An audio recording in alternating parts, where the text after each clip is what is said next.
Hi, welcome to my podcast, Becoming a Cut Flower Grower. I'm your host, Lydia, and I'm here to share my year of growing and selling cut flowers.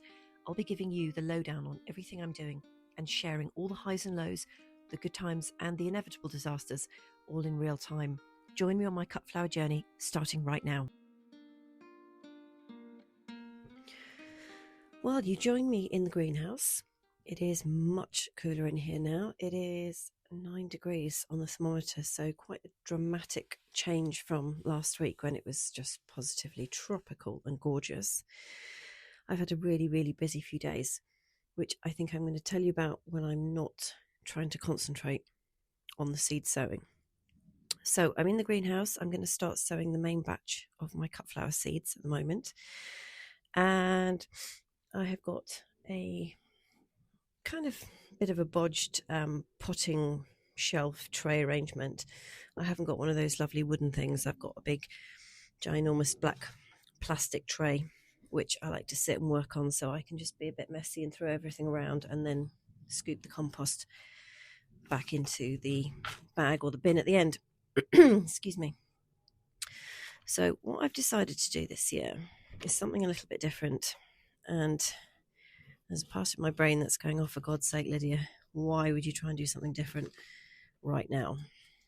But the reason behind it is because I feel like I did. I lost a lot of time last week when I was sick. And this week feels like it's just racing away already. And so normally I would put everything in cell trays, quite large cell trays as well, because I'm not a big fan of potting on. I just think it's a bit of a faff. And when you're really busy, that's the last thing you want to be doing. So I've always been quite resistant to sowing things in trays. Like, don't get me wrong, I do the odd thing in trays, but I do love using cell trays. And what I tend to use is recycled ones from years ago that I've bought, say, bedding plants in for clients. And obviously I tip all the bedding plants out, use them, and then I never throw the trays away, the cell trays, because I just think, well, you'll be useful for something. And they're really useful for sowing seeds in. And because they're a really decent size, I find that you just avoid the whole potting on business because they've got enough compost in there to keep them going for quite a while. So it kind of cuts out a whole stage. But the downside is if you want to bring them in and do something different with them, like warm them up, they're quite cumbersome. You know, they're large cell trays, the sort of thing that you'd get primroses or little pansies or begonias, that sort of stuff. And so what I'm actually thinking about doing is bringing these seeds inside and germinating them inside. And then by the time they come out in a couple of weeks, I can pot them on. And I thought, well, I don't really want to have masses and masses of Wumpfing great trays of things inside because there just isn't space for it. So what I'm making use of is all my old roast chicken thigh trays. Now there's something about me which is a little bit quirky, which is that I go through phases of eating the same food for extended periods of time. I just find that it makes it easier for my brain if I just sort of go through a phase instead of having to, come up with a new meal idea every day or every week. And I went through a roast chicken leg phase, and the dog was also having them because I put her on a bit of a raw meat diet for a while. Only she wasn't having it raw, she was having it cooked. So I've got lots and lots of these trays, and I think they're absolutely perfect for starting seeds off. They're a really small size, so they're probably about, 20 centimetres by 10 centimetres, maybe about 5 centimetres tall, so they're not very big.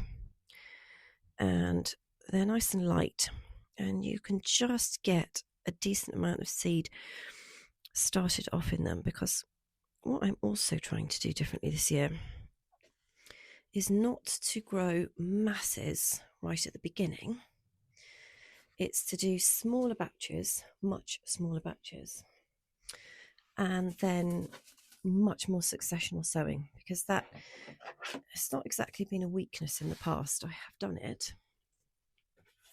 It's just that I think it's even more important this year that I've got flowers hopefully flowering continuously all the way through the season.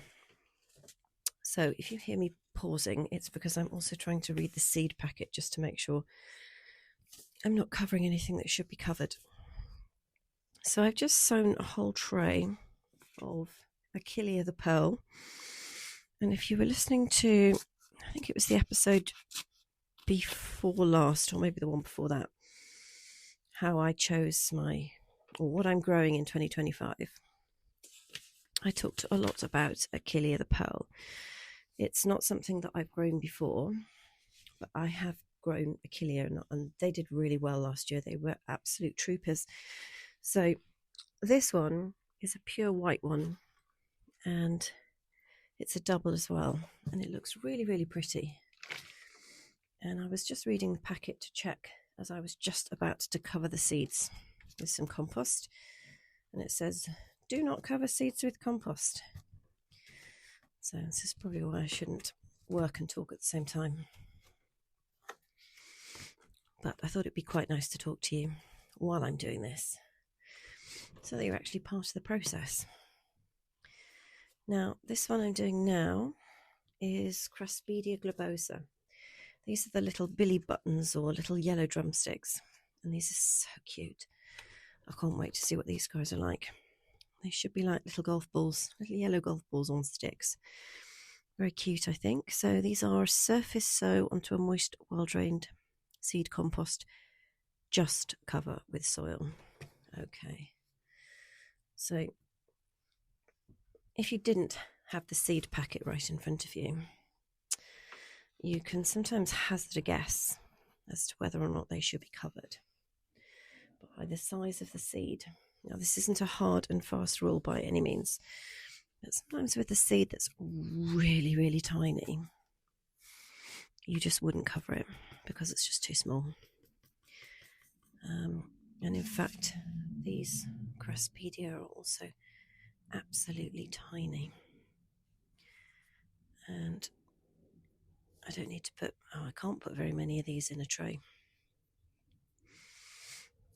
But using these trays is part of my new technique for this year, which is to just sow little and often and have a more consistent series of successional flowers, so that we don't have a massive influx of something all at once and then nothing for ages, because that is not going to work out for what we need.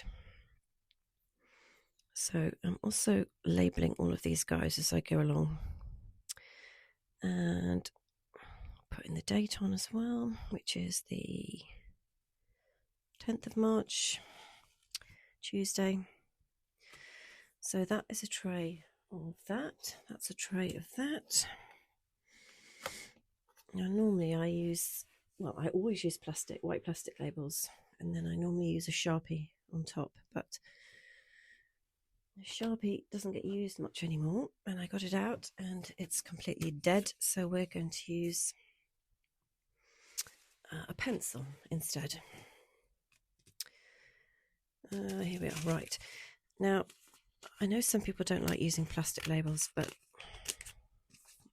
they last for years, so I'm not a fan of single-use plastics, but if you can reuse it and reuse it and reuse it, then I think it's better than throwing it away. If I wasn't using all these plastic trays, they'd just be in landfill somewhere. So you might as well use them. And the same for plastic labels. I've had these labels for years and years, and every spring they come inside. They have a clean down with some nail varnish, and they have a wash, soapy wash, to get rid of any bugs or nasties or eggs or anything that's been overwintering on them. And then they come out and they go again, and they rarely snap. I very rarely have any kind of issue with them at all, and I've had these for years. So they're like my friends, they come out again, and they're all shapes and sizes, and you recognise them, and you're like, oh yeah. And sometimes the names on them are things that have clearly passed away, otherwise I wouldn't have the label inside. And you think, oh yeah, I remember where I bought that.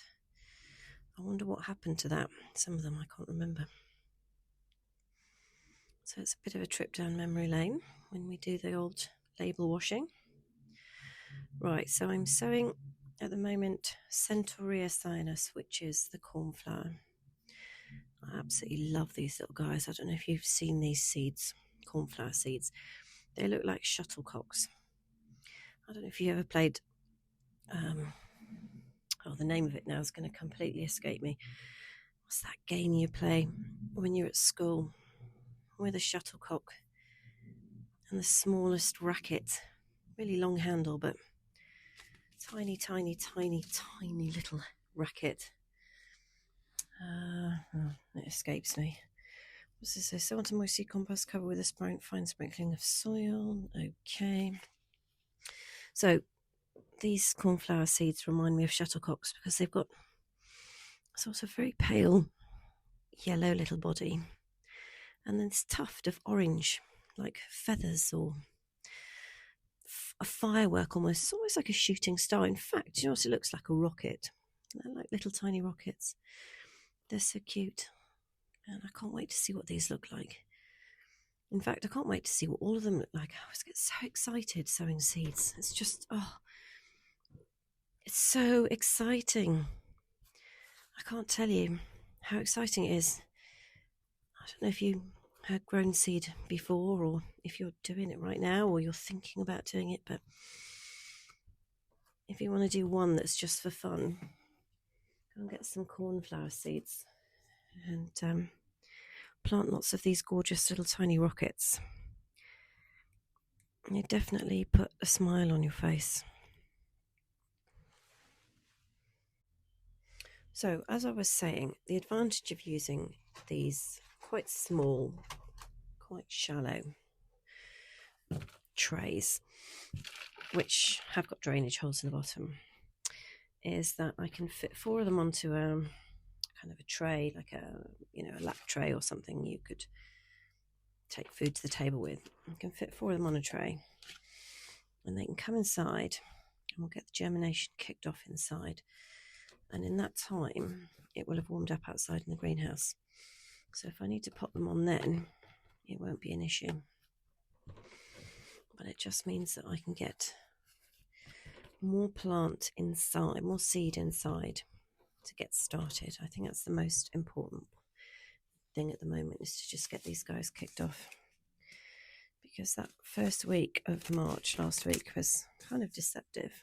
Well, it was very deceptive because the temperatures dropped quite a bit now, and nighttime temperatures are around -1, -2, freezing. So we might have a nice warm sunny day, but the seedlings will probably not be racing to get started because overall the average temperature is just not quite high enough yet. So we'll get them kicked off inside, and by the time it's warmed up they can come back out. So I'm now sowing a second tray of cornflower again. These are the blue ones, blue diadem. Oh, they're so pretty. I love those. Lovely, lovely, lovely. And so I've explained about my labels, and I'm writing on with a pencil. I never normally do a pencil. I don't like pencils. I do like pencils. It's just I prefer using a Sharpie, and then it's really obvious. I normally put 2 labels in every tray because I have had an incident where I backed into a doorway once, and a lot of labels got knocked out. And then you think, oh my God, it's not the end of the world. You've just got to wait until they come up, and then you can relabel them when they're large enough for you to work out what they actually are. But after that, I've always been a bit more cautious and double labelled each tray. But we're not going to panic about that today. That will be fine. One tray will be fine. And we will just back through doorways a little bit more carefully. So the other advantage of using these trays is that the tray that's got the holes and the compost and the seed in fits really nicely inside another tray of the same size. So the seedlings in the compost are basically sitting inside another tray, which means that I can water the bottom tray and let the water be soaked up through the compost. So when it comes to watering them, I'll just lift the top tray out with the seeds and the compost, put some water into the bottom of the second one, and put my compost and seedling tray back on top, and the water will be soaked up through the compost, rather than watering from the top, which, unless you're extremely careful, you can dislodge the seeds and also end up with just wet compost at the top and dry at the bottom. And you don't want the seeds sitting in wet compost and rotting off or anything. And these seeds are tiny. So for some reason I've started off, well, I started alphabetically, didn't I? Because I'm just a bit of a nerd like that. I've got them all sorted alphabetically, and I just thought, well, I'll start like that. But I haven't got any enormous seeds yet. And I'm still on a hunt for my broad beans. I've got this packet of broad beans that I bought in the autumn. I think it's Aqua Dolce.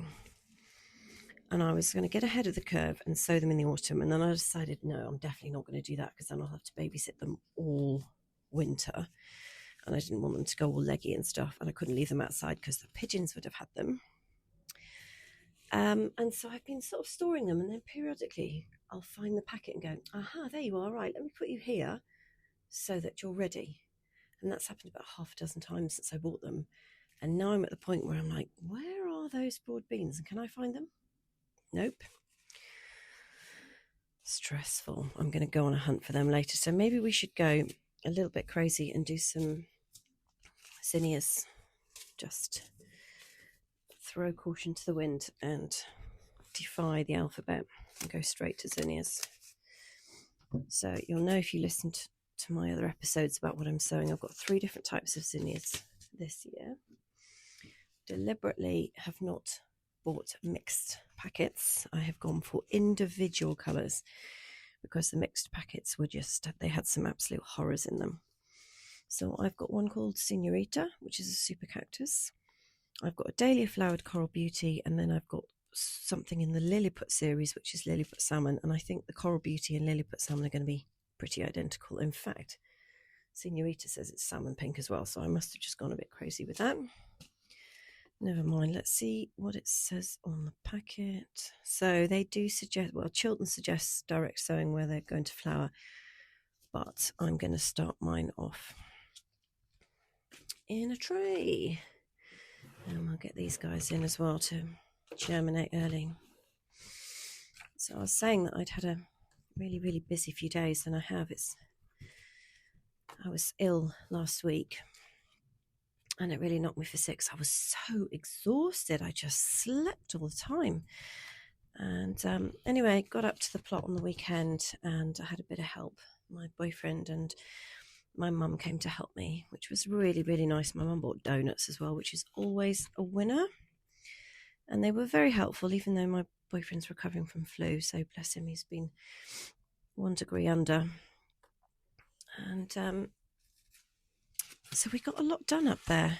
And if you've listened to the earlier episodes, I was talking about how I was going to rearrange the beds this year.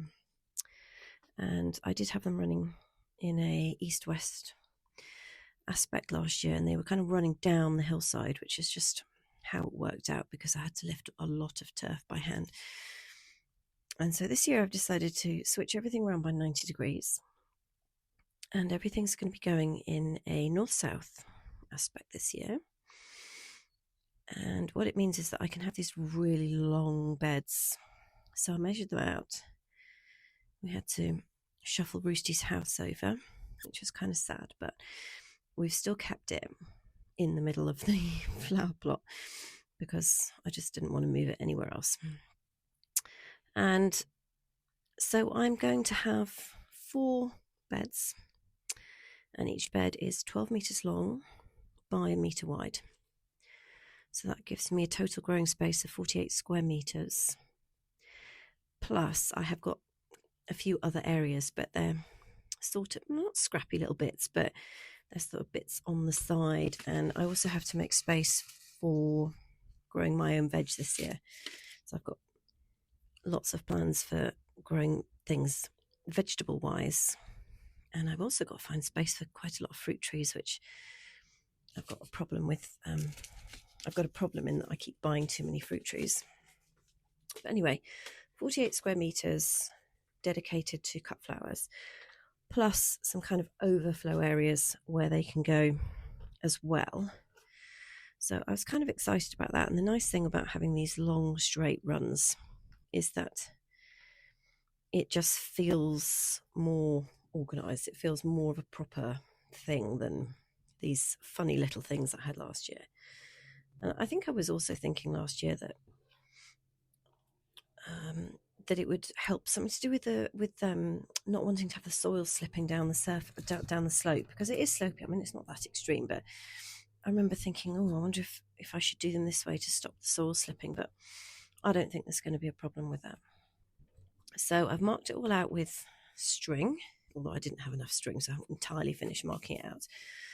But it's amazing, once you actually get some string up around some beds and some posts, it suddenly starts looking really, really exciting. So that was great progress over the weekend, and I'm always very grateful to have some other pairs of hands, especially if they bring donuts. That's always a winner.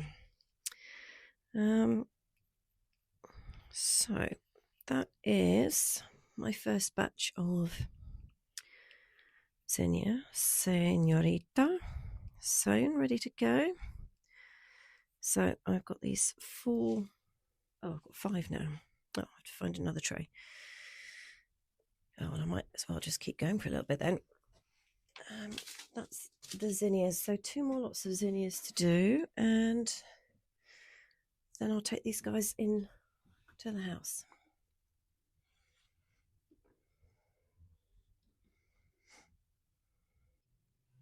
So talking about my fruit tree habit, I was going into the supermarket the other day, and it's not a supermarket I normally go into, but they had this huge cardboard box of fruit trees right in the entrance. I thought, no, Lydia, don't do it, because I bought 2 apple trees there last year. And I thought, no, just don't even go and look. But you know, when you're walking somewhere and you just literally have your eye on something. And I got inside and I thought, yes, I've done it, I've made it. Well, of course, I had to come out, didn't I, past the fruit trees. So I'm walking out with my shopping. And there's a guy rummaging around in this cardboard box, and he pulls out a cherry. I thought, I thought they only had apples in there. They got cherries. So I had to wait for him to go. I thought, I'll go and get myself a cherry. Well, would you believe it? He'd bought the last cherry. But while I was rummaging, I found a plum tree. Now, I love plums. Love, love, love plums. They're one of my favourite fruits. So I have bought myself a Victoria plum. And it is in the greenhouse next to me. I need to get it in the ground, pretty sharpish. I've just got to work out exactly where to put it so it doesn't get shuffled around too much. It is supposedly dormant, but it's not. It's broken dormancy, and it's got these lovely, beautiful, fresh green growth up and down the stems. So I need to find a home for this lovely thing. Possibly somewhere near the 2 apples that I bought there last year. See, I can't help myself, but then it's fruit, isn't it? So I've got about half a dozen fruit trees in my own garden. No, maybe more. And you just can't have enough. And if you do have enough, the chickens adore eating bits off the trees, apples and so forth. So they can always have the bits as well once you've taken the pips out, which I always do. I'm sure they're not going to kill them, but just to be on the safe side, I take the pips out for the chickens. So I think that is a wrap for what I'm going to do in the greenhouse. And I will come back and chat when we're inside in the warm. So after I stopped recording, I thought I'll just carry on doing some seed sowing without worrying about talking at the same time. And I did actually remember the name of that game that you play with a tiny shuttlecock, and it's completely gone again in the time it's taken me to start recording. Badminton. There we go. Badminton. Oh, thank goodness for that. Right. Haven't completely lost my marbles. Right. So I have just sown a tray of Cephalaria gigantea, which is the giant scabious. Very excited about this. This is 1.8 meters tall, so super big, and it's a hardy perennial, so should come back year after year. Now, this one needs sowing 2 millimeters deep into moist, well-drained compost, blah, blah, blah. Cover with a sprinkling of vermiculite. Now, I bought a bag of vermiculite last year. Haven't used it for anything, so I have just cut it open, and I'm going to sprinkle some vermiculite over these guys. And in all honesty, I don't know why they have to go 2 millimeters deep and then have a covering of vermiculite on the top. But I'm going to go with whatever the seed packet says for now, because I haven't grown these guys before. And if they want vermiculite on the top, they can have vermiculite on the top. So I normally have a bag of vermiculite sculling around somewhere and a bag of perlite. And I love perlite. So perlite's slightly bigger and whiter, and it's just sort of gorgeous stuff. And vermiculite it's kind of like gold fairy dust. And I do know the difference between the two, but I think my brain is just not functioning very well this afternoon. So I'm not able to tell you the difference between the two, but I do know the difference between the two, if that's any compensation. I feel like I want to fall asleep, actually. I came in earlier and I'd been out and done a food shop, and I bought this new cross between a biscuit and a cake. And I sat down on the sofa, did a bit of reading, and I thought I'll just have one or two of these things, which is fatal, and I ate the whole packet. And then I made the mistake of looking on the back to see what the calorific content was, and I've basically eaten all of my calories for the entire day, and my fats and sugars and everything for the whole day. So that's also quite depressing, but I think what it means is that I may be slipping into some kind of biscuit/cake related brain coma. So anyway, we got the name Badminton, so I'm happy with that. So these guys are now covered in a beautiful layer of gorgeous glittery golden vermiculite.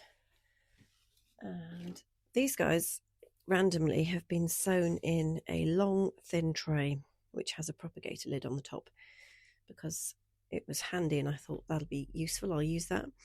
And it turns out you're supposed to cover these things in a polythene bag to keep the moisture level content high, so they can have their lid on. How lucky is that? Very lucky. Okay, so we've made some good progress today. I'm happy with that. Right, I am back in the warm, and a couple of points to clarify. So earlier on I did say that I cleaned my plastic labels with nail varnish. And what I meant to say was I clean them with nail varnish remover, because the acetate in the remover will get rid of Sharpie pen writings. So I hope that is clear.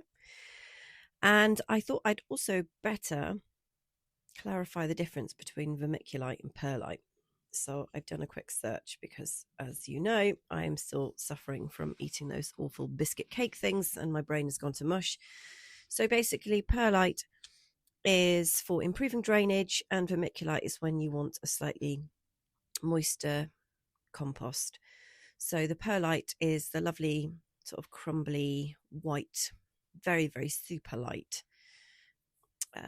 granules with a neutral pH, totally sterile, and they trap air pockets in the compost, so they improve the drainage, and they're particularly good if you use it when you're potting up succulents and when you're propagating cuttings. And then vermiculite, on the other hand, can absorb up to 4 times its own weight in water, as well as some minerals that plants actually need. So it's really ideal when you want a slightly moister, more water retentive compost. Very good for houseplants that require that.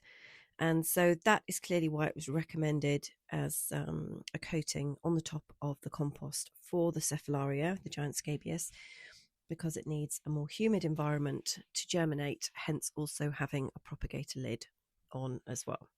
So that's clarified that. I had a lovely question from one of my listeners, Jackie, who asked how Kiki and Danny were getting on.